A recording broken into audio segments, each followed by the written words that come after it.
CGPSC current affair के online platform में आप सबका स्वागत है। आज हम शुरुआत करेंगे एक नए विषय की, जिसका नाम है भारतीय अर्थव्यवस्था अर्थात इंडियन इकोनॉमिक। शुरुआत करेंगे हम क्या करेंगे, भारतीय अर्थव्यवस्था अर्थात इंडियन इकोनॉमिक। हम भारतीय अर्थव्यवस्था को सारगर्भित एवं संक्षिप्त रूप में क्या करेंगे, पूरे तरीके से चर्चा करेंगे। तो शुरुआत करते हैं भारतीय अर्थव्यवस्था से आज। तो भारतीय अर्थव्यवस्था के अंतर्गत शुरुआत करने से पहले हम कुछ महत्वपूर्ण तथ्यों पर क्या करते हैं, चर्चा करते हैं कि सबसे पहले हमारे मन में क्या प्रश्न आना चाहिए कि भारतीय अर्थव्यवस्था को क्यों पढ़ना है करके। सबसे पहले हमारे मन में प्रश्न आना चाहिए, किसी भी विषय को शुरुआत करना है तो क्यों पढ़ना है करके। तो हमें क्यों पढ़ना है, क्योंकि हम सीजीपीएससी की तैयारी कर रहे हैं। किसकी? सीजीपीएससी की क्या करते हैं, तैयारी करते हैं। और सीजीपीएससी की प्रारंभिक परीक्षा में, किसमें? प्रारंभिक परीक्षा अर्थात प्री में यहाँ से 4 से 5 प्रश्न पूछे जाते हैं। कितने प्रश्न पूछे जाते हैं? 4 से 5 प्रश्न पूछे जाते हैं प्रारंभिक परीक्षा में। जैसे ही हम प्रारंभिक परीक्षा को क्या करेंगे, पास करेंगे, तो किस पर प्रवेश करेंगे? मुख्य परीक्षा अर्थात मेंस। तो मेंस में भी भारतीय अर्थव्यवस्था मेंस का भी क्या है, हिस्सा है। इसलिए क्या है, भारतीय अर्थव्यवस्था को पढ़ना क्या है, जरूरी है। उसके बाद राज्य में विभिन्न प्रकार की प्रतियोगी परीक्षाओं का आयोजन किसके द्वारा किया जाता है? व्यापम द्वारा किया जाता है। और व्यापम के विभिन्न एग्जामों में भारतीय अर्थव्यवस्था से 3 से 4 प्रश्न देखने को मिलते हैं। तो क्यों पढ़ना जरूरी है, समझिएगा। सीजीपीएससी प्री के लिए, मेंस के लिए और व्यापम के परीक्षाओं के लिए। अब हमारे मन में अगला प्रश्न बनना चाहिए, कैसे पढ़ना है करके। तो अगला प्रश्न हमारे मन में क्या बनना चाहिए, कैसे पढ़ना है करके। तो हम कभी भी किसी भी विषय को शुरुआत करते हैं पढ़ने के लिए, तो हमारे पास सबसे पहले क्या होना चाहिए, प्रीवियस ईयर क्वेश्चन पेपर होना है चाहिए। तो हमारे पास प्री का प्रीवियस ईयर क्वेश्चन होना चाहिए, मेंस का प्रीवियस ईयर क्वेश्चन होना चाहिए और व्यापम का प्रीवियस ईयर क्वेश्चन पेपर होना चाहिए। जिससे हमें यह पता चलेगा कि भारतीय अर्थव्यवस्था से प्रश्न किस तरफ से पूछे जा रहे हैं और कहां से प्रश्न पूछे जा रहे हैं और किस प्रवृत्ति के प्रश्न हैं करके। तो कहां कैसे पढ़ना है, हमें सबसे पहले क्या करना है, प्रीवियस ईयर के प्रश्नों को क्या करना है, अध्ययन करना है। उसके बाद हमारे मन में अगला प्रश्न बनना चाहिए, कहाँ से पढ़ना है करके। तो हमारा अगला प्रश्न मन में बनना चाहिए कि हमें क्या कहाँ से पढ़ना है करके। कहाँ से पढ़ना है? क्लास नोट से पढ़ना है। सबसे पहले हमको क्या करना चाहिए, क्लास नोट से क्या करना चाहिए, तैयारी करना चाहिए। और आपके मन में अब प्रश्न आएगा, क्लास नोट्स कहाँ से आएगा? तो क्लास नोट्स कहाँ से होगा? जो हमारे इस यूट्यूब चैनल द्वारा क्या किया जाएगा, पढ़ाया जाएगा, वही आपका क्या होगा, क्लास नोट्स होगा। और क्लास नोट्स के अलावा चाहे तो आप क्या ले सकते हैं, बुक्स ले सकते हैं। किसकी? भारतीय अर्थव्यवस्था की। तो शुरुआत करते हैं हमारे भारतीय अर्थव्यवस्था पर चर्चा। तो भारतीय अर्थव्यवस्था को पढ़ने से पहले हमें क्या पढ़ना पड़ेगा? अर्थव्यवस्था को पढ़ने से पहले अर्थशास्त्र पर क्या करना पड़ेगा, थोड़ा सा चर्चा करना पड़ेगा। किस पर चर्चा करेंगे? अर्थशास्त्र।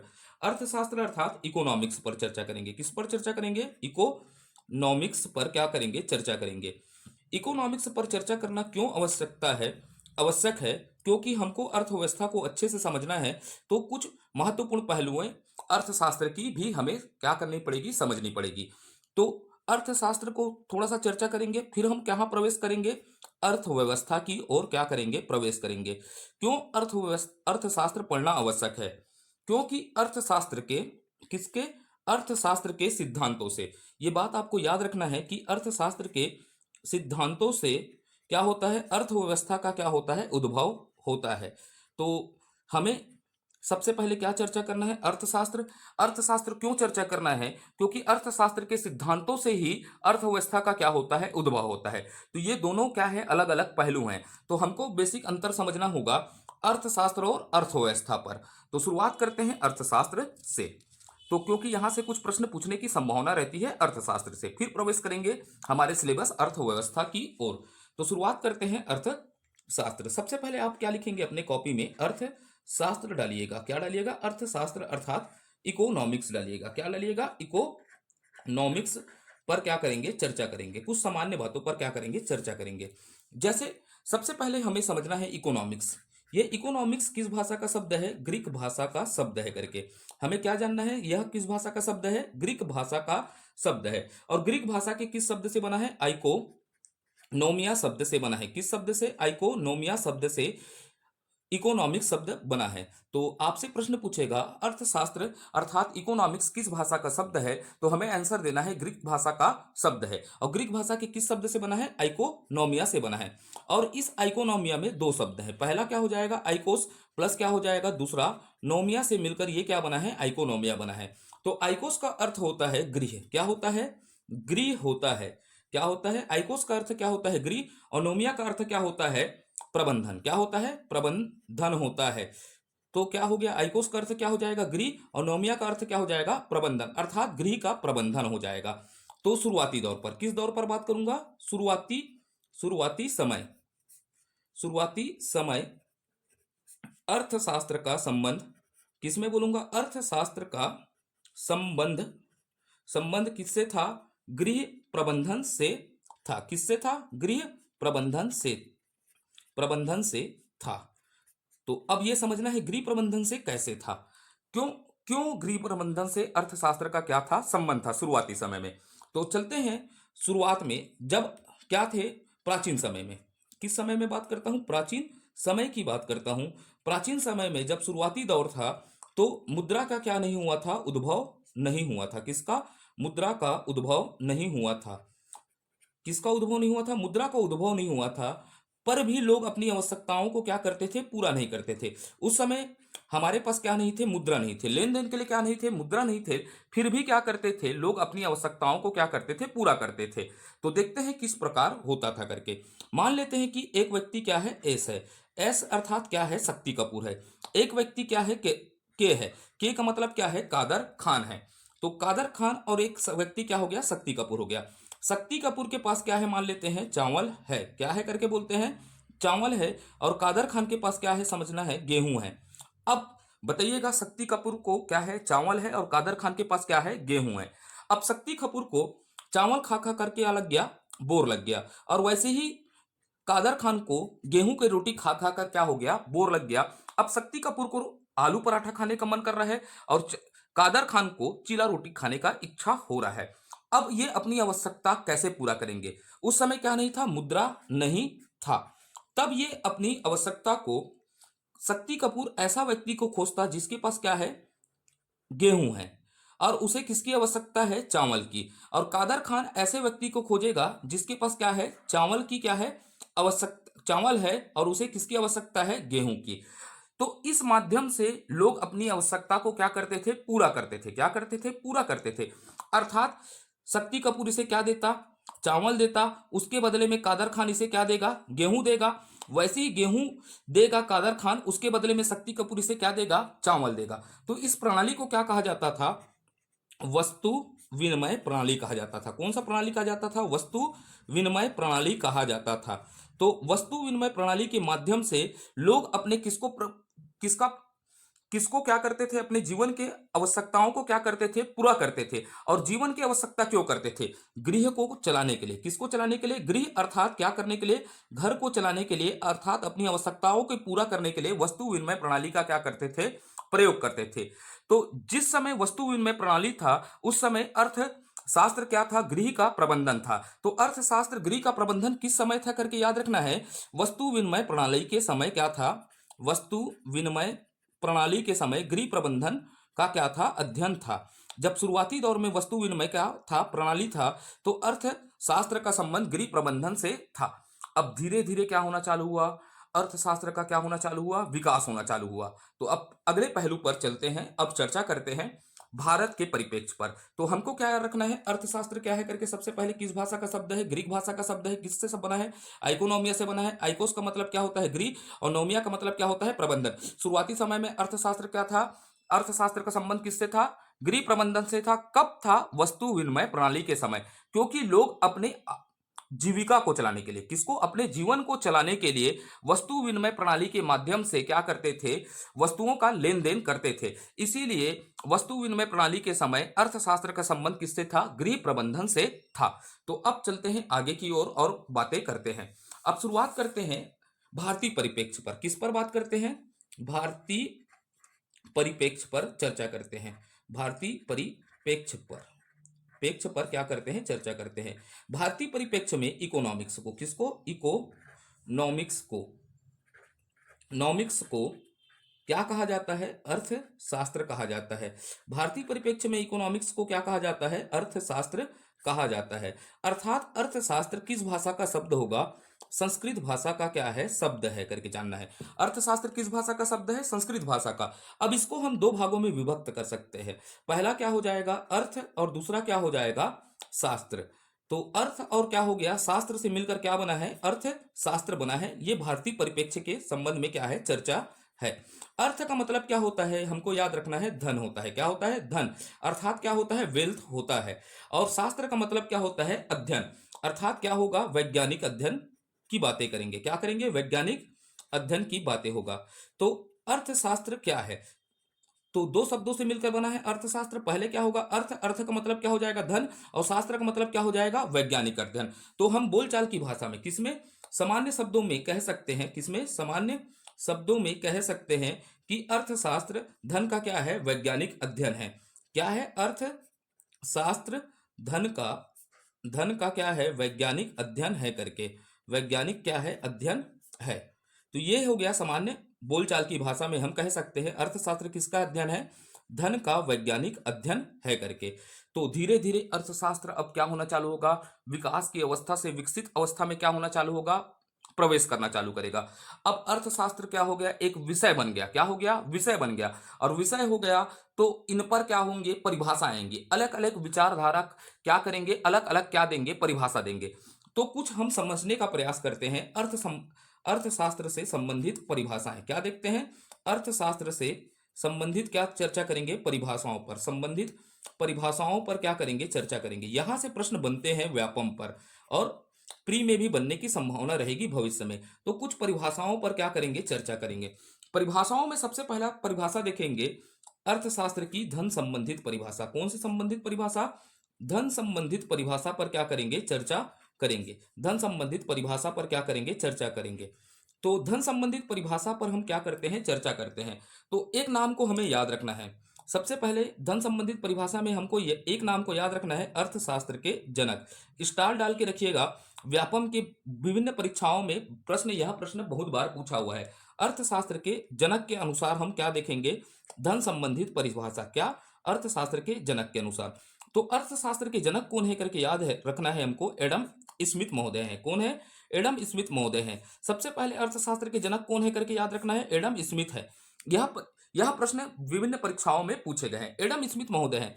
अब एडम स्मिथ महोदय क्या खाए पिए पता नहीं, लेकिन 1776 में क्या लिख दिए, एक बुक लिख दिए। अब बुक लिख दिए हैं भाई, तो हमारा ये जी का क्या है, जंजाल है। अब इसके बुक का नाम याद रखना ही पड़ेगा, क्योंकि ये जनक है अर्थशास्त्र के। तो 1776 में क्या लिख दिए, बुक लिख दिए।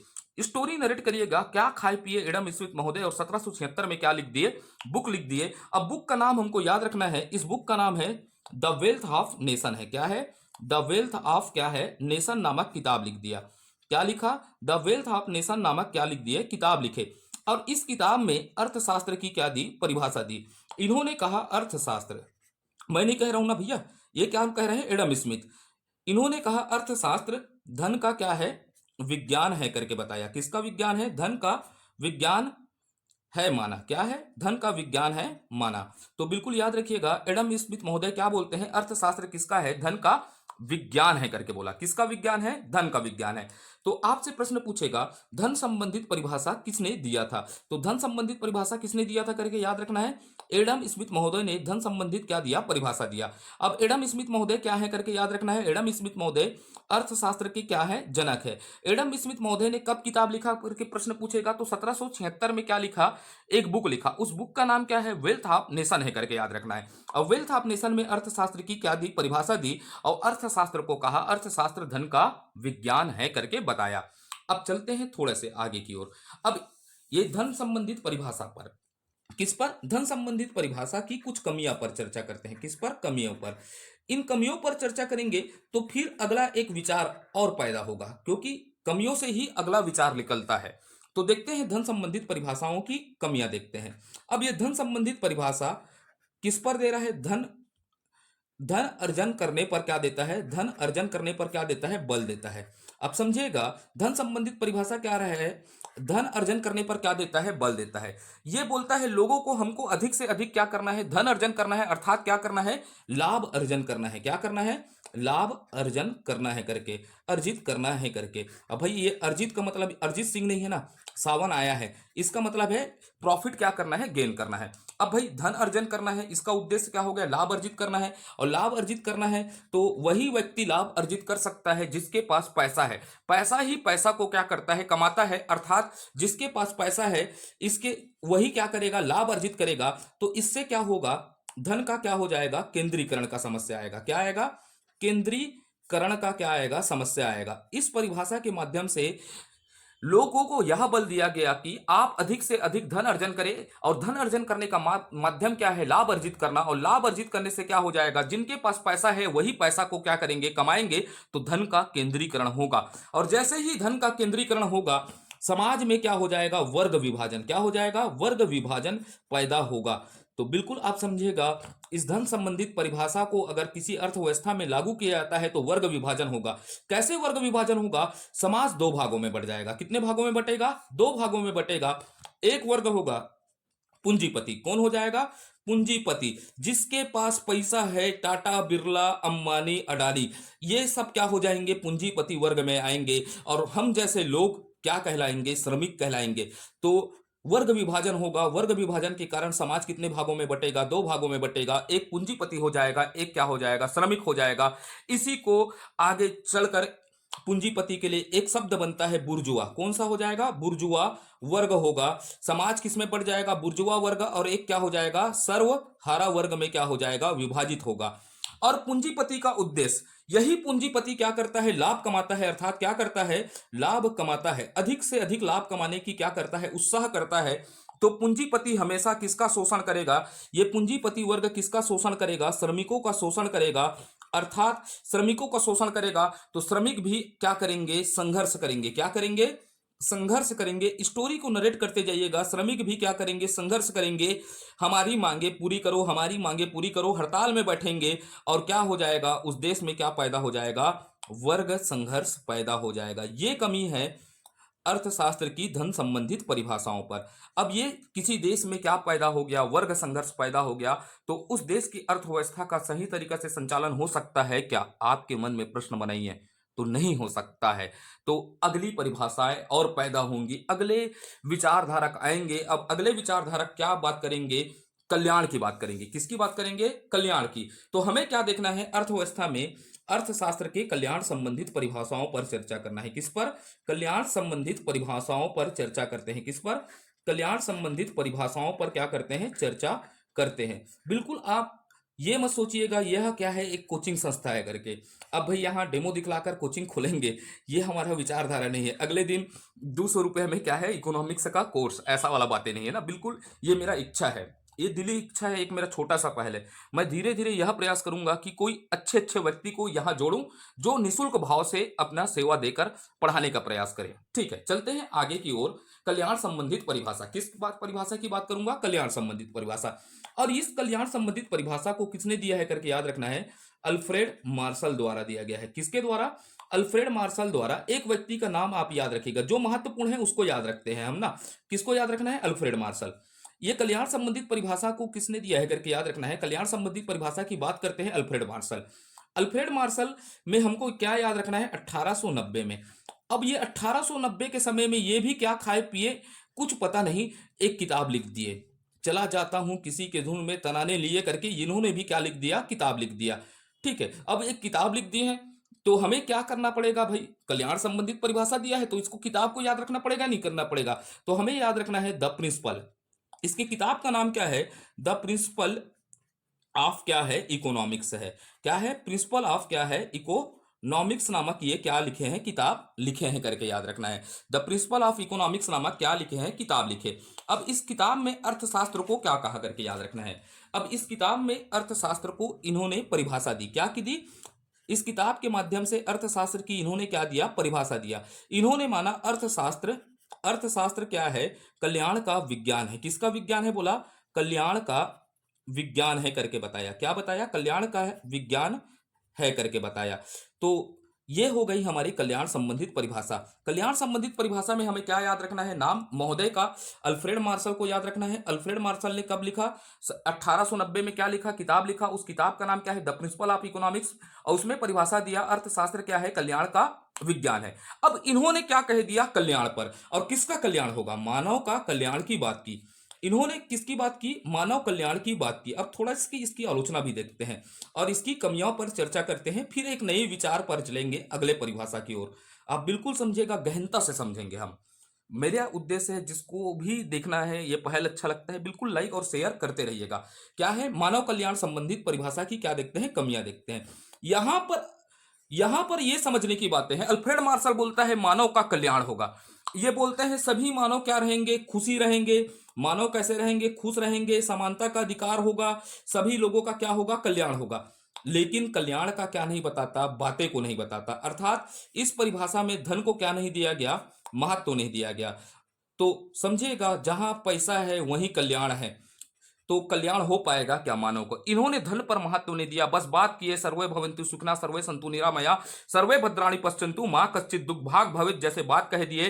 अर्थात इसी को कहते हैं छत्तीसगढ़ी में थूक में बड़ा चुराना। इन्होंने बोल दिया कि सबका कल्याण होगा। जैसे हमारे एक महोदय ने बोला था सबके खाते में 15 लाख आएगा। ये एक उदाहरण है ना, मैं किसी की भावनाओं को ठेस नहीं पहुंचाना। तो इसी तरह की बातें हैं, सभी का क्या होगा? कल्याण होगा। जैसे भाई आलू डालो और सोना निकलता है, तो वैसी मशीन होगा करके सोचा अल्फ्रेड मार्शल। किसने बोला? अल्फ्रेड मार्शल सोचे कि हम आलू डालेंगे और इधर से क्या निकलेगा? सोना निकलेगा। तो ऐसा तो हो ही नहीं सकता। इन्होंने बताया नहीं कि किस आधार पर कल्याण होगा, और कल्याण का आधार क्या है? धन है। और इन्होंने धन को क्या नहीं दिया? महत्व नहीं दिया। क्या नहीं दिया? महत्व नहीं दिया। इसीलिए यह कल्याण संबंधित परिभाषा भी क्या हुई? कारगर सिद्ध नहीं हुई किसी भी अर्थव्यवस्था के लिए। और धीरे धीरे फिर अर्थशास्त्र की और परिभाषाएं निकलने की ओर क्या हुई? अग्रसर हुई। अब देखेंगे अर्थशास्त्र की वास्तविक परिभाषा। किस परिभाषा पर चलते हैं? वास्तविक परिभाषा, जो एक्चुअल में दिखता है, यही अर्थशास्त्र की एक महत्वपूर्ण परिभाषा है। अब देखते हैं दुर्लभता संबंधित परिभाषा। कौन से संबंधित परिभाषा? दुर्लभता संबंधित परिभाषा। कौन से संबंधित? दुर्लभता संबंधित परिभाषा पर चर्चा करते हैं। किस पर चर्चा करते हैं? दुर्लभता संबंधित परिभाषा पर क्या करते हैं? चर्चा करते हैं। अब ये दुर्लभता संबंधित परिभाषा को देने वाले क्या हैं? प्रोफेसर रॉबिन्सन है। कौन है? प्रोफेसर रॉबिन्सन महोदय हैं करके याद रखिएगा। ये व्यापम के किसी न किसी एग्जाम में प्रश्न पूछा है, दुर्लभता संबंधित परिभाषा को किसने दिया? प्रोफेसर रॉबिन्सन के अनुसार है। प्रोफेसर रॉबिन्सन के अनुसार दुर्लभता संबंधित परिभाषाओं को देखते हैं। अब एक कहानी को नरेट करिएगा। ये मेरा स्टाइल है, ये मेरा स्वैग है। एक कहानी नरेट करिएगा। आप समझिएगा, एक व्यक्ति है। कौन है? एक व्यक्ति है जिसका नाम लिख देता हूं मैं, आर लिख देता हूं भाई। आर का मतलब होता है रामचरण है करके याद रखिएगा। रामचरण है, कहाँ रहता है? हॉस्टल में रहता है। और हॉस्टल में अभी वो बिलासपुर में क्या करता है? निवास करता है। जब मैं ऑनलाइन पढ़ाता था, ऑफलाइन पढ़ाता था, मेरा उदाहरण रहता था, स्टूडेंट का नाम लेता था। अभी मैं कल्पना करता हूँ, एक रामचरण नामक व्यक्ति कहाँ है? हॉस्टल में रहता है। और हॉस्टल में उसे क्या मिलता है? 5,000 रुपये घर से भेजाया जाता है। कितने हजार रुपये भेजाया जाता है? 5,000 रुपये उसे घर से भेजाया जाता है। अब इसी घर से भेजाया जाने वाले 5,000 रुपये में मान के चलते हैं 1,000 रुपये वो क्या देता होगा? Room rent. गरीब टाइप से रहता होगा करके समझते हैं, जैसे हम रहते हैं वैसे ही वो भी रहता होगा। 1,000 रुपये रूम रेंट देता होगा। और लगभग लगभग 2,000 रुपये खर्चा करता होगा अपने जीवन को चलाने के लिए। भोजन, अर्थात जिंदा रहने के लिए तेरी कसम खाना जरूरी है सनम करके ये क्या करता होगा? खर्चा करता होगा। 1,000 क्या दे दिया? रेंट दे दिया करके समझेगा। अब ये 1,000 रुपया क्या कर दिया? भोजन में खर्चा कर दिया। और ये 5,000 उसका क्या है? संसाधन है। क्या है? संसाधन है। समझना है, ये 5,000 रुपए रामचरण का क्या है? संसाधन है। उस संसाधनों में सबसे पहले उसकी क्या है? आवश्यकताएं हैं।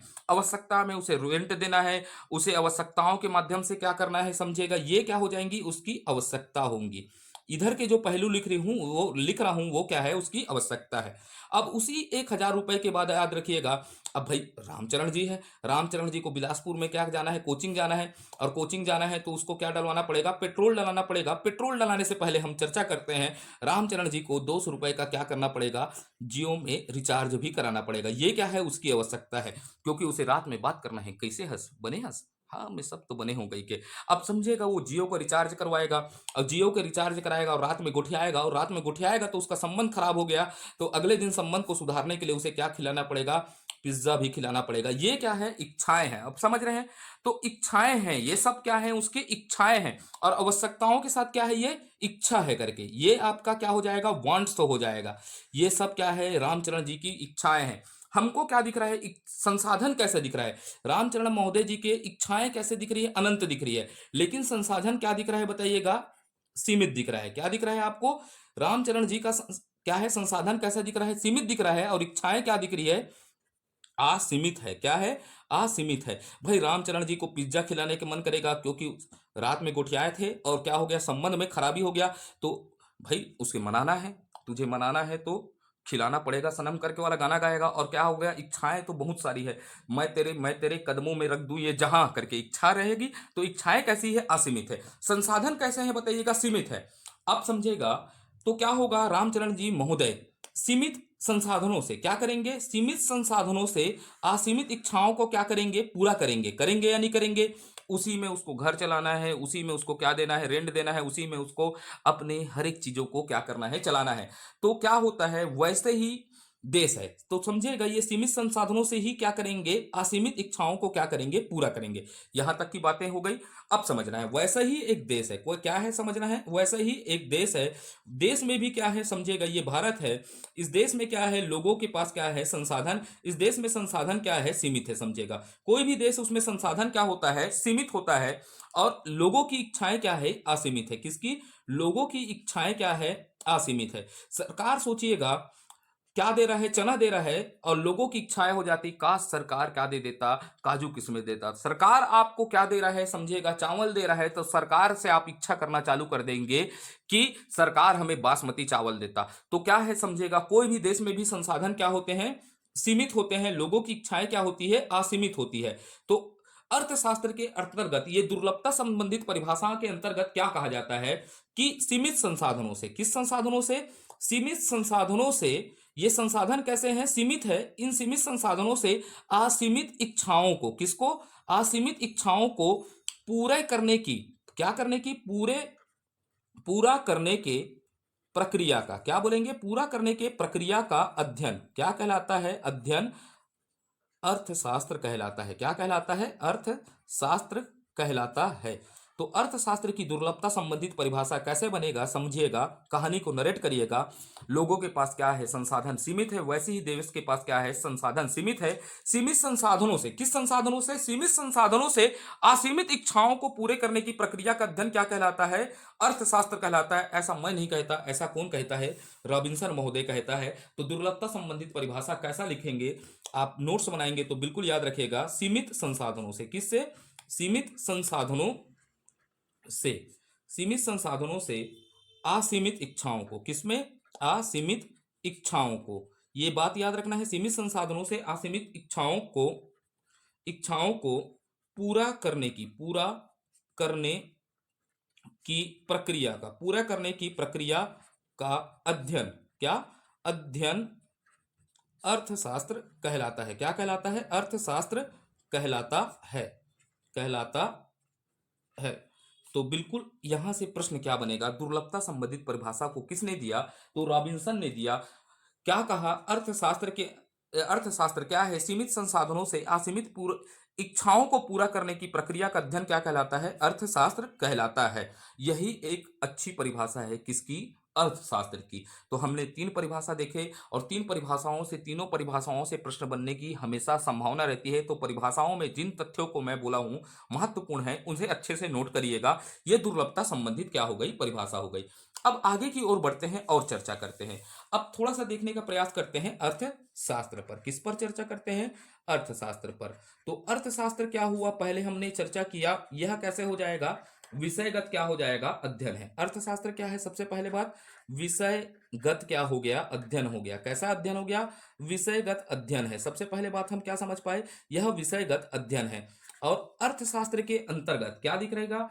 अर्थशास्त्र के अंतर्गत ये क्या हो जाएगा? विषयगत अध्ययन है। और अर्थशास्त्र के अंतर्गत यह विषय है। और विषयगत अध्ययन के अंतर्गत हम इसमें क्या पढ़ेंगे?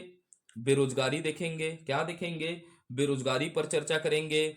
विषयगत अध्ययन होने के अंतर्गत हम बेरोजगारी पर चर्चा करेंगे, गरीबी पर चर्चा करेंगे, किस पर चर्चा करेंगे, गरीबी पर चर्चा करेंगे, मुद्रास्फीति पर चर्चा करेंगे। मुद्रास्फीति का मतलब क्या होता है? महंगाई होता है। सखी सैया तो खूब ही कमात है, महंगाई डायन खा जाते। तो यह क्या है? एक विषयगत अध्ययन है। अब विषयगत अध्ययन होने के साथ साथ अर्थशास्त्र में समझेगा सिद्धांतों की क्या है? बहुलता है। क्या है? सिद्धांतों की क्या थी? बहुलता है। बहुलता है। कैसे बहुलता है समझेगा? हमने एक धन संबंधित परिभाषा देखा, कल्याण संबंधित परिभाषा देखा, ये सब क्या है? सिद्धांत है। वैसी क्या देखा? दुर्लभता संबंधित क्या देखा? परिभाषा देखा। तो अर्थशास्त्र में क्या है? सिद्धांतों की क्या है? बहुलता है। और हम यहां पर नोट डाल के लिखेंगे, इसी को सिद्ध करना है। आप समझने का प्रयास करिएगा, समझ विकसित करिएगा, रटिएगा मत। जीवन में रट रट कर आप सफलता नहीं प्राप्त करते। आपको मेंस भी लिखना है, ये बातें आप याद रखिएगा। अब समझेगा नोट क्या डाल के लिखेंगे, इसी बातों को क्या करेंगे? सिद्ध करेंगे कि अर्थशास्त्र के क्या देखेंगे? अर्थशास्त्र के क्या लिखेंगे? अर्थशास्त्र के सिद्धांतों का क्या है? सिद्धांतों का, अर्थशास्त्र के सिद्धांतों का व्यवहारिक प्रयोग क्या है? व्यवहारिक प्रयोग, व्यवहारिक प्रयोग, प्रयोग ही अर्थव्यवस्था कहलाता है। इसको सिद्ध करके देखना है। क्या देखना है? इसी को तो सिद्ध करना है। यही बताएगा अर्थव्यवस्था और अर्थशास्त्र में अंतर क्या है। अर्थशास्त्र के सिद्धांतों के व्यवहारिक प्रयोग से अर्थव्यवस्था का क्या होता है? उद्भव होता है। क्या होता है? उद्भव होता है। यह बात को हमको क्या करना है? सिद्ध करते हैं। अब चलते हैं आगे की ओर। हम यह सिद्ध करेंगे कि अर्थशास्त्र के सिद्धांतों के व्यवहारिक प्रयोग से अर्थव्यवस्था का उद्भव कैसे होता है। तो यहां तक की बातें समझ पाए। अर्थशास्त्र क्या है? विषयगत अध्ययन है। इसके अंतर्गत हम क्या करेंगे? गरीबी के अध्ययन करेंगे, बेरोजगारी के अध्ययन करेंगे, मुद्रास्फीति, आरबीआई, सब चीजों पर चर्चा करेंगे। यहाँ सिद्धांतों की बहुलता है, धन संबंधित परिभाषा है, कल्याण संबंधित परिभाषा है, दुर्लभता, बहुत सारी परिभाषा है। तो अर्थशास्त्र के सिद्धांतों के व्यवहारिक प्रयोग से किसका उद्भव होता है? अर्थव्यवस्था का उद्भव होता है। तो अब चलते हैं, हम सीधा प्रवेश करते हैं अर्थव्यवस्था की ओर। किसके ओर प्रवेश करते हैं? अर्थव्यवस्था की ओर क्या करते हैं? प्रवेश करते हैं। अब किस अर्थव्यवस्था की ओर प्रवेश कर रहे हैं? हम किसकी ओर प्रवेश कर रहे हैं? अर्थव्यवस्था की ओर प्रवेश कर रहे हैं। तो किसका अर्थव्यवस्था पढ़ेंगे? भारतीय अर्थव्यवस्था। किसका? भारतीय अर्थव्यवस्था की ओर प्रवेश करते हैं। तो समझना है, सबसे पहले आप अच्छा सा नोट्स बनाइएगा। भारतीय अर्थव्यवस्था को, किसको? भारतीय अर्थव्यवस्था को, अर्थव्यवस्था को समझने से पूर्व क्या है? लिखते हैं, समझने से पूर्व। भारतीय अर्थव्यवस्था को समझने से पूर्व हमें हमें उससे संबंधित, उससे अर्थव्यवस्था से संबंधित, समझने से पूर्व अर्थव्यवस्था से संबंधित संबंधित कुछ महत्वपूर्ण अवधारणाओं को समझना आवश्यक है। कुछ महत्वपूर्ण अवधारणाओं को, किसको? अवधारणाओं को समझना आवश्यक है, समझना आवश्यक है करके आप ऐसा नोट्स बनाइएगा अच्छे से। आवश्यक है, कुछ महत्वपूर्ण अवधारणाओं को समझना क्या है? आवश्यक है। तो समझने का प्रयास करते हैं कुछ महत्वपूर्ण अवधारणाएं क्या है करके। तो सबसे पहले अवधारणाओं को समझते हैं कि अर्थव्यवस्था की कुछ महत्वपूर्ण अवधारणाओं को समझते हैं। सबसे पहले समझते हैं मानव की क्रिया। इसको मत लिखिएगा, आप नोट्स बनाइएगा, इसको आगे बताऊंगा। मानव की क्रिया क्या है? आप समझना है, मानव की क्रिया समझना है। मानव की क्रिया है, मनुष्य जीवन में पैदा होगा और कुछ प्रकार का काम करेगा। ठीक है, एक कौन सा क्रिया कहलाएगा? उसका आर्थिक क्रिया कहलाएगा। कौन सा क्रिया कहलाएगा? आर्थिक क्रिया कहलाएगा। और दूसरा कौन सा कहलाएगा? अनार्थिक क्रिया होगा। मनुष्य जीवन में पैदा होता है, दो प्रकार के क्रिया करता है, एक इकोनॉमिक एक्टिविटी और एक होता है नॉन इकोनॉमिक एक्टिविटी, अर्थात आर्थिक क्रिया, और दूसरा कौन सा हो जाएगा? अनार्थिक क्रिया। आप समझते हैं? तो आर्थिक क्रिया और अनार्थिक क्रिया क्या होता है करके तभी समझ पाएंगे महत्वपूर्ण अवधारणाओं को। जैसे मैं एक व्यक्ति का नाम लेता हूं, हमारे महोदय हैं रामदेव। कौन है? बाबा रामदेव। मेरा उद्देश्य क्या नहीं है किसी की भावनाओं को ठेस पहुंचाना। मेरी बातें, बोले गई बातें सभी क्या है? काल्पनिक है, कहानी को नरेट करने के लिए। एक एक है महोदय जी, हमारे बाबा रामदेव महोदय। अब ये बाबा रामदेव महोदय का कार्य क्या है समझेगा? योग करे, योग कराते हैं। करो योग रहो निरोग, अर्थात सांस में तेरी सांस मिले तो मुझे चैन आए करके बात करते हैं। बाबा रामदेव है, योग कराते हैं। योग इसका क्या है, कार्य है। मानव की क्रिया में योग कराते हैं बाबा रामदेव। अब समझेगा, बाबा रामदेव योग दो प्रकार के करवाते हैं। एक क्या होता है, शिविरों के माध्यम से। किसके माध्यम से? शिविर लगा देते हैं। क्या लगा देते हैं? शिविर। आप अच्छे से लिखिएगा, क्या लगाते हैं? शिविर लगाते हैं, समझना ना, शिविर लगाते हैं। जैसे दुर्ग में आए थे, दुर्ग में जयंती स्टेडियम में क्या लगाया? शिविर लगाया, और शिविर के माध्यम से 2-2.5 लाख लोगों को क्या दिए? योग का क्या दिए? प्रशिक्षण दिए। और उस योग के प्रशिक्षण से क्या लिए? पैसा लिए क्या? यहां पर क्या किए? धन अर्जित किए क्या? बिल्कुल नहीं। जब शिविरों के माध्यम से बाबा रामदेव क्या कराते हैं? योग अर्जित कराते हैं, तो धन अर्जित करते हैं क्या? धन अर्जित नहीं करते। क्या नहीं करते? धन अर्जित नहीं करते। तो क्या होगा? मानव की ऐसी क्रिया, समझना, आर्थिक क्रिया क्या है? Economic activity. आपको जब अर्थव्यवस्था को समझना है, तो जब भी मैं बात करूंगा अनार्थिक क्रिया, तो आपको समझना है मानव की ऐसी क्रिया जो धन अर्जन के उद्देश्य से नहीं की जाती, उसे कौन सा एक्टिविटी कहा जाता है? अनार्थिक क्रिया कहा जाता है। अब आर्थिक क्रिया क्या है? यही बाबा रामदेव जी द्वारा जब कहां होगा? पतंजलि में। कहां? पतंजलि में, योग ग्राम में। कहां? योग ग्राम में। योग ग्राम में योगा का क्या दिया जाता है? प्रशिक्षण दिया जाता है। तो वहां पर वो क्या लेते हैं? शुल्क लेते हैं। क्या लेते हैं? शुल्क लेते हैं। अर्थात क्या हो जाता है? वहां उनका उद्देश्य धन अर्जित करना हो जाता है। क्या हो जाता है? धन अर्जित करना हो जाता है। तो यहां इसका उद्देश्य क्या हो जाता है? धन अर्जित करना हो जाता है। तो उसे कौन सा क्रिया कहलाएगा? आर्थिक क्रिया। तो मानव का ऐसा कार्य जिसका उद्देश्य धन अर्जित करना होता है, उसे क्या कहा जाता है? बोलिएगा, उसे कौन सा क्रिया कहा जाता है? बोलिएगा, आर्थिक क्रिया कहा जाता है। कौन सा क्रिया कहा जाता है? आर्थिक क्रिया। तो अब यहां से एक बातों को समझेगा, हम अर्थ व्यवस्था पढ़ेंगे, जहां पर किसकी? अर्थ की व्यवस्था देखेंगे। किसकी देखेंगे? अर्थ की व्यवस्था पर हम चर्चा करेंगे। किसकी व्यवस्था पर? अर्थ की व्यवस्था पर चर्चा करेंगे। तो हम किस क्रिया को शामिल करेंगे? अर्थव्यवस्था के अंतर्गत कौन सा क्रिया को लेंगे? मानव की आर्थिक क्रिया को लेंगे या अनार्थिक क्रिया? तो भाई, अर्थव्यवस्था क्या है? अर्थ का व्यवस्था है, अर्थात धन का व्यवस्था है। तो अर्थव्यवस्था के अंतर्गत अगला पॉइंट आप लिखेंगे, अर्थव्यवस्था के अंतर्गत। अर्थव्यवस्था के अंतर्गत समझना है। क्या समझना है? अर्थव्यवस्था के अंतर्गत मानव के केवल केवल मानव के केवल आर्थिक क्रियाओं का, कौन सा क्रियाओं का? आर्थिक क्रियाओं का अध्ययन किया जाता है। क्या किया जाता है? अध्ययन किया जाता है। मानव के कौन सी क्रियाओं का अध्ययन किया जाता है? आर्थिक क्रियाओं का अध्ययन किया जाता है, ना कि अनार्थिक। क्या है? ना कि अनार्थिक क्रियाओं का अध्ययन किया जाता है, ना कि अनार्थिक क्रियाओं का क्या किया जाता है? अध्ययन किया जाता है। तो हमको याद रखना है, सबसे पहले बात, अर्थव्यवस्था में जब भी मैं बातें करूंगा आर्थिक क्रिया, तो आपके मन में आना चाहिए ऐसा कार्य जो धन अर्जन के उद्देश्य से किया जाता है, उसे कौन सा क्रिया कहा जाता है? आर्थिक क्रिया कहा जाता है। तो अर्थव्यवस्था के अंतर्गत मानव के केवल किस क्रियाओं का अध्ययन किया जाता है? आर्थिक क्रियाओं का अध्ययन किया जाता है, ना कि अनार्थिक क्रियाओं का अध्ययन किया जाता है। यह हो गया अर्थव्यवस्था से संबंधित कुछ महत्वपूर्ण अवधारणाएं। इस अवधारणा को बाद में आगे चर्चा करूंगा। आर्थिक क्रिया क्या होता है, अनार्थिक क्रिया होता है। अभी आपको पहला पॉइंट इसको बनाना है, और दूसरा पॉइंट इसको क्या लिखना है, आपको नोट्स बनाएंगे तो आप इसको मेंशन करिएगा अपने नोट्स में।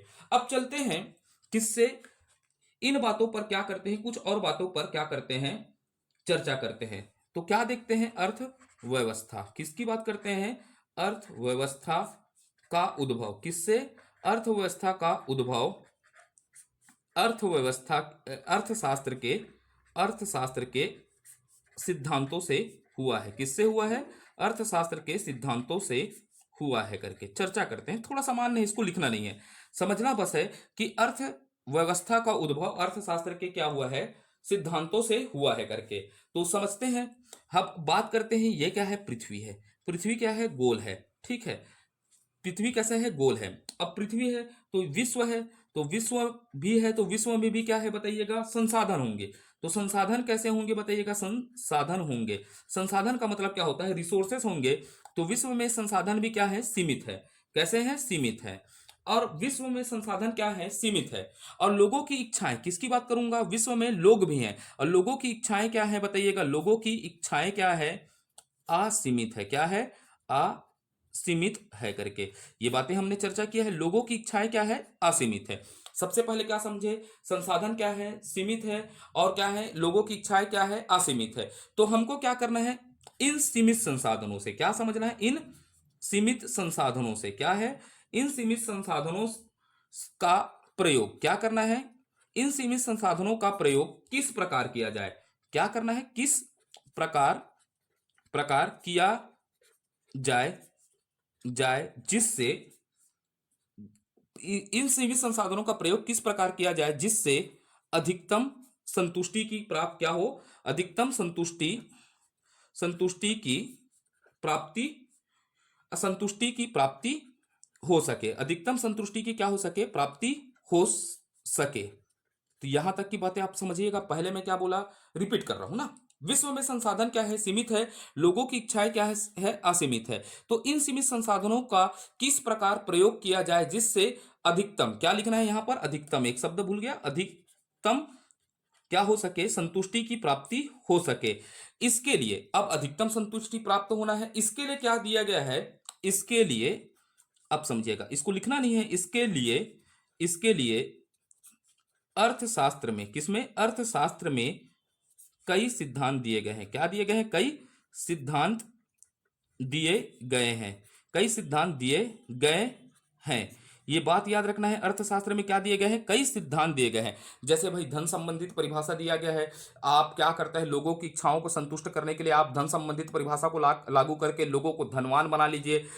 अर्थशास्त्र में कल्याण संबंधित परिभाषाओं को लागू करके लोगों को अच्छे से कल्याण कर ले जिससे उनको अधिकतम संतुष्टि प्राप्त हो सके। वैसी दुर्लभता से संबंधित सिद्धांतों का प्रयोग करके आप संसाधनों का वितरण अच्छे से कर सके। इस प्रकार के अर्थशास्त्र में क्या दिए गए हैं, कई सिद्धांत दिए गए हैं। तो इन्हीं सिद्धांतों को क्या होता है, इन्हीं सिद्धांतों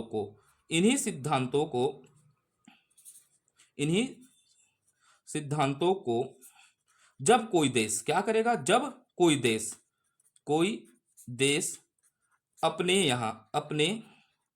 यहां लागू करता है, क्या करता है, लागू करता है, तो उसे उस देश की अर्थव्यवस्था कहा जाता है। तो उसे उस देश की क्या कहा जाता है, अर्थव्यवस्था कहा जाता है। तो अर्थशास्त्र के सिद्धांतों से ही किसका उद्भव होगा, अर्थव्यवस्था का। तो थोड़ा सा इसको ब्रीफ नॉलेज रखिएगा। अब अर्थशास्त्र और अर्थव्यवस्था क्या है, दो अलग अलग सब्जेक्ट हैं और विषय है, क्योंकि संसाधन क्या थे, सीमित थे, लोगों की इच्छाएं क्या थी, असीमित थी। इन सीमित संसाधनों का प्रयोग किस प्रकार किया जाए जिससे अधिकतम संतुष्टि क्या हो सके, प्राप्त हो सके। इसके लिए अर्थशास्त्र में क्या दिए गए हैं, कई प्रकार के क्या दिए गए हैं, सिद्धांत दिए गए हैं। जब कोई देश इन सिद्धांतों को अपने यहां क्या करता है, लागू करता है, तो वह उस देश की क्या कहलाता है, अर्थव्यवस्था कहलाता है। तो अब क्या हो चुका है, हमारे पास अर्थव्यवस्था का क्या हो गया है, उद्भव हो चुका है। तो चलते हैं अब अर्थव्यवस्था की ओर, क्या करते हैं, प्रवेश करते हैं। आपको बिल्कुल एक एक पहलुओं को पर चर्चा करूंगा। मैं बेसिक से शुरुआत करता हूं। मेरा उद्देश्य क्या है, यहां पर आकर कोचिंग बात से अलग बात करना है, जो कोचिंग संस्थाएं हैं उनसे अलग बात करना है। मेरे को भी इच्छाएं रहती है पढ़ाने का, बचपन से इच्छा है भाई। मैं लगभग 2014 से कोचिंग पढ़ा रहा हूँ। 2014 से 11वीं 12वीं पढ़ाया, बीकॉम का तैयारी कर रहा था तो 11वीं 12वीं पढ़ाता था। उसके बाद सीजीपीएससी की तैयारी करवाया मैं। तो अब मेरा एक पहल है छात्र हित में बात करने का। तो शुरुआत करते हैं, फिर आगे की ओर अर्थव्यवस्था पर चर्चा करते हैं। किस पर चर्चा करते हैं, अर्थव्यवस्था पर क्या करते हैं, चर्चा करते हैं। अर्थव्यवस्था क्या है, समझते हैं क्या है। मेरा एक तरीका है, हमेशा सबसे पहले मैं बेसिक पर चर्चा करता हूं। आप बेसिक मजबूत कर लेंगे तो आपके हर एक चीज मजबूत हो जाएंगे। अब समझते हैं अर्थव्यवस्था क्या है। अब देखना है अर्थव्यवस्था क्या है। मैं एक मैप बनाता हूं, क्या बनाता हूं, मैप बनाता हूं। हमेशा मैं रटने का आपको सलाह नहीं दूंगा, समझने का सलाह दूंगा। ये क्या है, मैप है। नहीं तो आप जीवन में CRR, repo rate, inflation, deflation को कभी नहीं समझ पाएंगे। आपको स्टैगफ्लेशन से लेकर मैं ना जीडीपी डिफ्लेटर तक की बातें करूंगा। बहुत सारी चीजें हैं। इकोनॉमिक तो मेरा कोर सब्जेक्ट रहा है, इसका मैं लगभग 80 बेस से ज़्यादा पढ़ाया हूँगा। आज तक अपने लाइफ में 80 से ज़्यादा बेस पढ़ाया हूँगा इकोनॉमिक को। ठीक है, तो चर्चा करते हैं आगे। अर्थव्यवस्था क्या है। ये क्या दिख रहा है आपको, देश दिख रहा है। क्या दिख रहा है, देश दिख रहा है। ये देश क्या दिख रहा है, भारत दिख रहा है। आपको क्या दिख रहा है, भारत। तो मैं क्या लिख सकता हूं, यहां पर लिख दूं, जब कोई देश, क्या लिखता हूं, जब कोई देश, क्या लिखा, जब कोई देश लिखा हूं। समझ पाए ये बातों को? जब कोई देश, ये सब क्या है समझेगा, ये एक व्यक्ति है, मोटा है, पतला है, ठीक है, मेरे अंगने में तुम्हारा क्या काम है, जिसकी बीवी मोटी उसका भी बड़ा नाम है वाला गाना सुने हैं, तो ये सब क्या है, लोग हैं।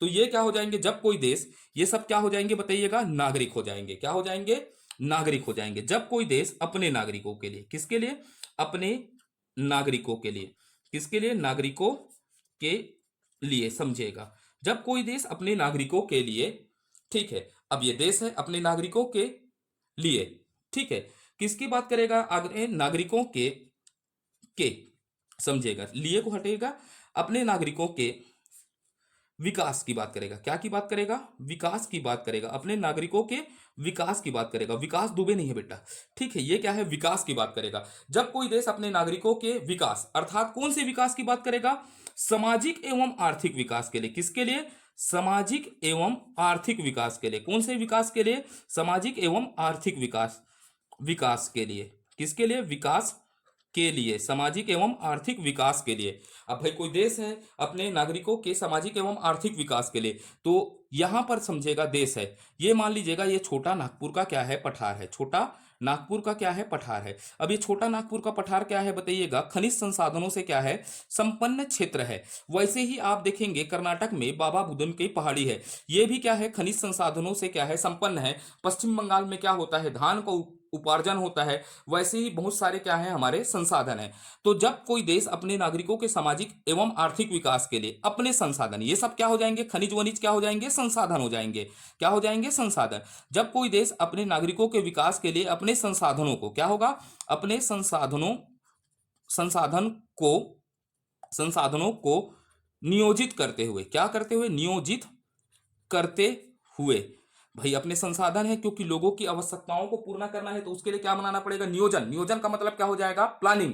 तो अपने संसाधनों को नियोजित करते हुए, क्या करते हुए, नियोजित करते हुए, धन को केंद्र में रखकर, किसको, धन को केंद्र में रखकर, किसको, धन को केंद्र में रखकर, किसको, धन को केंद्र में रख कर कोई व्यवस्था करती है, क्या करती है, कोई व्यवस्था, व्यवस्था करती है। या धन या अर्थ लिख देता हूं, यहां पर क्या लिख देता हूं, अर्थ को केंद्र में रखकर कोई व्यवस्था करती है, तो उसे क्या कहा जाता है, अर्थव्यवस्था कहा जाता है। क्या कहा जाता है, अर्थव्यवस्था कहा जाता है। ये इसका क्या होगा, परिभाषा होगा या आशय होगा। अब इस परिभाषा को हम एक बार में बनाते हैं। रटना क्या है, रटने की जरूरत नहीं है। मैं क्या बोला, जब कोई देश अपने नागरिकों के क्या की बात करेगा, सामाजिक एवं आर्थिक विकास के लिए अपने संसाधनों को नियोजित करते हुए, समुचित नियोजित करते हुए, किसको, अर्थ को केंद्र में रखकर क्या करती है, कोई व्यवस्था करती है। तो अर्थ और क्या कर रही है, व्यवस्था कर रही है, तो उसी को ही तो क्या कहेंगे, अर्थव्यवस्था कहेंगे। तो अर्थव्यवस्था क्या है, जब कोई देश अपने नागरिकों के सामाजिक एवं आर्थिक विकास के लिए अपने संसाधनों को नियोजित करते हुए अर्थ को केंद्र में रखकर व्यवस्था करती है, उसे क्या कहा जाता है, अर्थव्यवस्था। तो हम यहां पर हमको क्या पढ़ना है, अर्थव्यवस्था के अंतर्गत सामाजिक एवं आर्थिक विकास पर चर्चा करना है। ये होगा हमारा सिलेबस का क्या होगा, पूरा हिस्सा होगा। यही हमारा विषय वस्तु है। क्या है, विषय वस्तु बनेगा। क्या बनेगा, विषय वस्तु है। क्या है, विषय वस्तु है करके याद रखिएगा। ये हमारा विषय वस्तु है, जहां हमको क्या करना है, सामाजिक विकास एवं आर्थिक विकास पर क्या करना है, पूरे तरीके से अर्थव्यवस्था का क्या होगा, केंद्रण होगा। इसीलिए तो मोदी जी बोलते हैं, मेरे भाइयों और बहनों, हम क्या करेंगे, देश के लोगों का सामाजिक एवं आर्थिक विकास करने के लिए प्रतिबद्ध है। तो देश का उद्देश्य ही क्या है, लोगों का सामाजिक और आर्थिक विकास करना है। यहां तक की बातें आपको समझ पाए तो अर्थव्यवस्था का आप परिभाषा लिख सकते हैं अपने कॉपी में चाहे तो। जब कोई देश अपने नागरिकों के सामाजिक एवं आर्थिक विकास के लिए अपने संसाधन को नियोजित करते हुए अर्थ को केंद्र में रखकर व्यवस्था करता है, क्या करता है, कोई व्यवस्था करता है, उसी को ही क्या कहा जाता है, अर्थव्यवस्था कहा जाता है। अब एक शब्द बोलता हूं, अर्थव्यवस्था, समझना इसको। अर्थव्यवस्था अपने आप में कोई स्वतंत्र शब्द नहीं है। क्या नहीं है, स्वतंत्र शब्द नहीं है। अर्थव्यवस्था अपने आप में क्या नहीं है, स्वतंत्र शब्द नहीं है।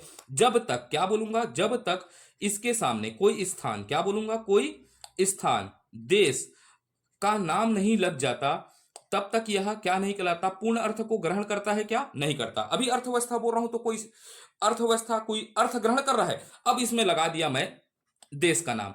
अब क्या बोल रहा हूं, भारत की अर्थव्यवस्था। तो एक अर्थ ग्रहण कर रहे हैं ना।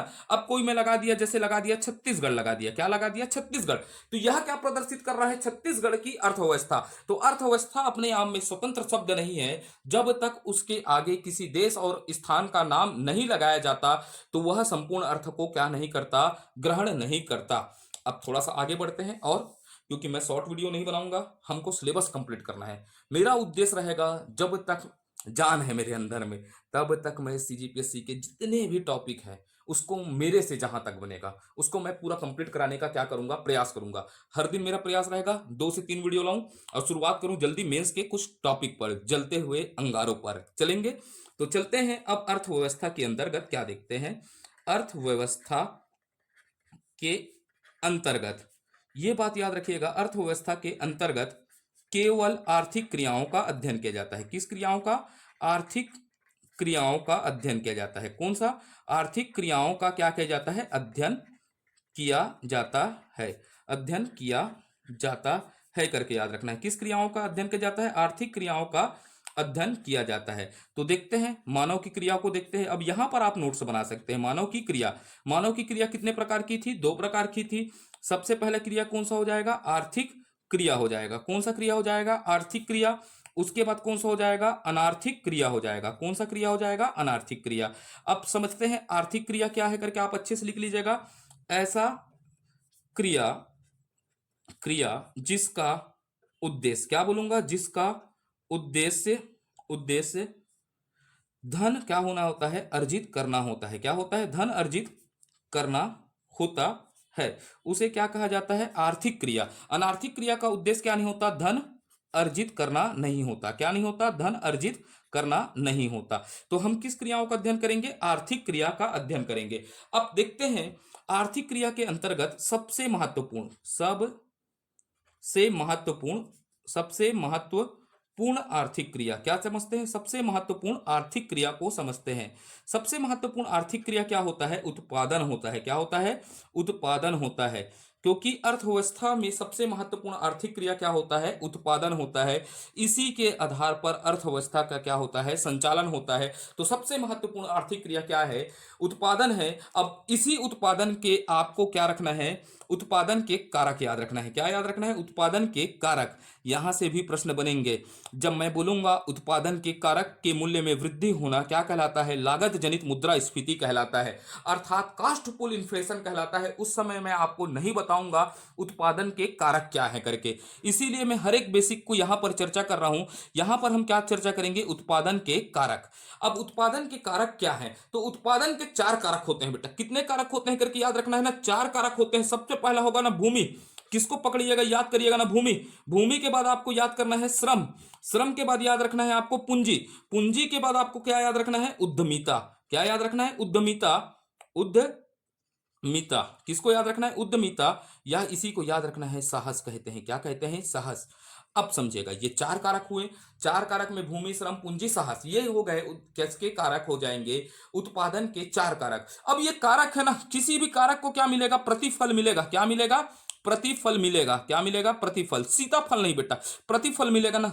अब आदत हो गया है ना बेटा बोलने का ना, मित्र बोलूंगा, साथियों, आप हमारे क्या हैं, साथियों। तो ठीक है, तो साथियों समझिएगा, क्या हो जाएगा, प्रतिफल प्राप्त होगा। क्या प्राप्त होगा, प्रतिफल प्राप्त होगा। भूमि को क्या मिलेगा, भूमि के बदले आप देखे होंगे ना, बरसों रे मेगा मेगा बरसों, अंग्रेज क्या बोलते थे, 2 गुना लगान देगा करके। क्या देना पड़ता है, लगान मिलता है। भूमि का प्रतिफल क्या होगा, लगान होगा। और श्रमिक क्या होगा, मजदूर का हाथ है, ये मजदूरी भी कर सकता है, तो मजदूर को क्या मिलेगा, मजदूरी मिलेगा। इसके प्रतिफल क्या मिलेगा, मजदूरी। और आप किसी को पूंजी देते हो तो पूंजी के बदले वो क्या देता है, ब्याज देता है। क्या देता है, ब्याज देता है। उद्यमिता, अर्थात आपने भूमि है, श्रम है, और क्या है बताइएगा, पूंजी है, लेकिन आप डरपोक ना हो और माउंटेन ड्यू नहीं पी पाए, अर्थात माउंटेन ड्यू की जगह दूसरा चीज पियोगे तो ज्यादा ताकत आएगा। उद्यमिता को जब पैसा लगाएगा तो वो किसके लिए लगाएगा, लाभ अर्जन करने के लिए लगाता है। तो उत्पादन के जितने कारक है, 4 कारक है, और 4 कारक में सबसे पहले बोलिएगा भूमि, श्रम, पूंजी, साहस। और भूमि को क्या मिलेगा, लगान मिलेगा। और क्या होगा, श्रम को क्या मिलेगा, मजदूरी मिलेगा। पूंजी को क्या मिलेगा, ब्याज मिलेगा। उद्यमिता को क्या मिलेगा, साहस। और साहस का मतलब क्या होता है, लाभ की प्राप्ति होगी। किसकी प्राप्ति होगी, लाभ की प्राप्ति होगी। ये हुआ हमारा अर्थव्यवस्था पर सामान्य चर्चा। अब सामान्य चर्चा के बाद हम सीधा प्रवेश करेंगे अगले टॉपिक पर, अर्थव्यवस्था के क्षेत्रक। किस पर चर्चा करेंगे? अर्थव्यवस्था के क्षेत्रक। यहां से भरपूर प्रश्न आता है सीजीपीएससी व्यापम के परीक्षाओं पर। तो हम चर्चा करेंगे अर्थव्यवस्था के क्षेत्रक पर। थोड़ा सा ब्रीफ नॉलेज ले लेते हैं। अर्थव्यवस्था के क्षेत्रक को किस तौर पर हम पढ़ेंगे? ये ट्रेलर है, इसका क्या है? ट्रेलर है या ट्रीजर है, समझिएगा, ठीक है। तो अर्थव्यवस्था के क्षेत्रक को पढ़ेंगे मुख्य तौर पर। किस तौर पर? मुख्य तौर पर देखेंगे। और क्या देखेंगे? अन्य तौर पर चर्चा करेंगे। किस तौर पर?